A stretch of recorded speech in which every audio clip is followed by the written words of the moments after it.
हालात सफ़र के मोअज़्ज़िज़ नाज़रीन, मैं हूं मोहम्मद उसामा और आप तमाम देखने और सुनने वालों को अस्सलाम वालेकुम।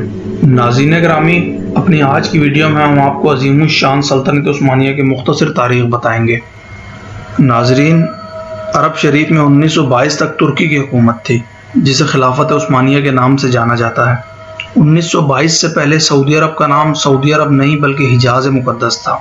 ख़वातीन व हज़रात, खिलाफत उस्मानिया दुनिया के 3 बर्र-ए-आज़मों पर 623 साल यानी 1299 से लेकर 1922 तक कायम रही।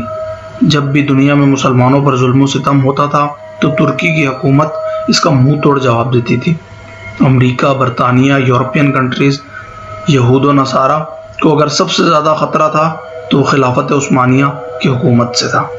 अमरीका, यूरोप जैसों को मालूम था कि जब तक खिलाफत उस्मानिया है हम मुसलमानों का कुछ भी नहीं बिगाड़ सकते। अलबत्ता खिलाफत उस्मानिया को तोड़ने की साजिशें शुरू कर दी गई।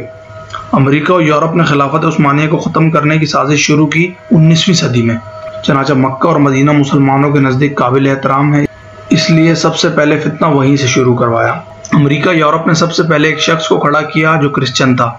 ऐसी अरबी ज़बान बोलता था कि किसी को इस पर शक तक नहीं था। इसने अरब के लोगों को खिलाफत उस्मानिया के खिलाफ ये कहकर गुमराह करने की कोशिशें की कि तुम अरबी हो और ये तुर्की अजमी, हम अजमी की हुकूमत को कैसे बर्दाश्त करें। नाज़रीन, ये शख्स लॉन्स ऑफ अरबिया के नाम से मशहूर हुआ।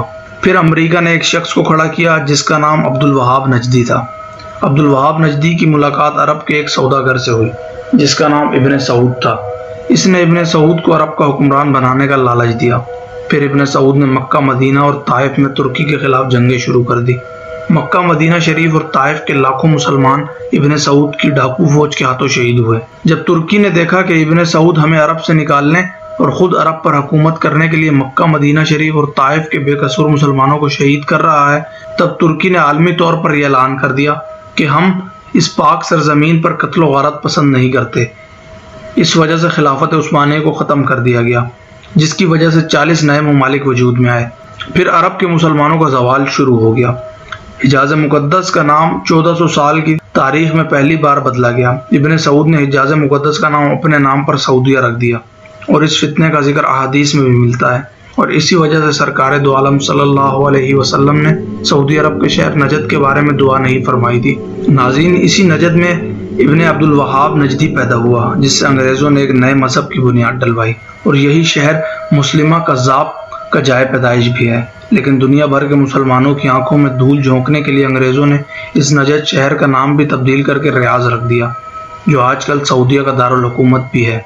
जन्नतुल बकी और जन्नतुल मुअल्ला में सहाबा रिज़वानुल्लाहि अजमईन और अहले बैत अलैहिस्सलाम के मज़ारात पर बुलडोज़र चलाया गया और तमाम कब्रों की बेहुरमती करके उनको मलिया मेट कर दिया गया।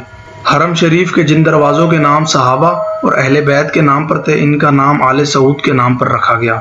अंग्रेज़ों ने अपनी इसी साजिश की कामयाबी पर 1962 में हॉलीवुड लॉरेंस ऑफ अरबिया के नाम से फिल्म भी बनाई, जो बहुत ज़्यादा बार देखी जा चुकी है।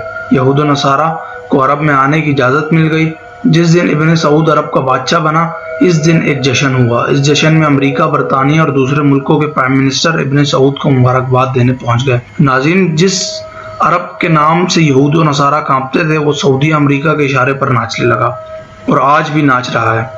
यहूद व नसारा की इस नापाक साजिश का जिक्र करते हुए अल्लामा डॉक्टर मोहम्मद इकबाल रहमतुल्लाह अलैह ने अपने कलाम में लिखा है, वो फाका कश जो मौत से डरता नहीं ज़रा, रूह मोहम्मद सल्लल्लाहु अलैहि वसल्लम इसके दिल से निकाल दो। फ़िक्र अरब को देकर फ़रंगी तख़य्युलात, इस्लाम को हिजाज़ और यमन से निकाल दो। अल्लाह ताला मुसलमानों को ऐसे फितनों से महफूज फरमा कर फिर से खिलाफत की दौलत अता फरमाए और हमें माजी के तलख़ हक़ाइक़ को समझने की अक़ल अता फरमाए। आमीन। नाज़रीन, ये थी हमारी आज की वीडियो। इंशाअल्लाह मिलते हैं अगली वीडियो में, तब तक के लिए दीजिए इजाज़त। अल्लाह हाफ़िज़।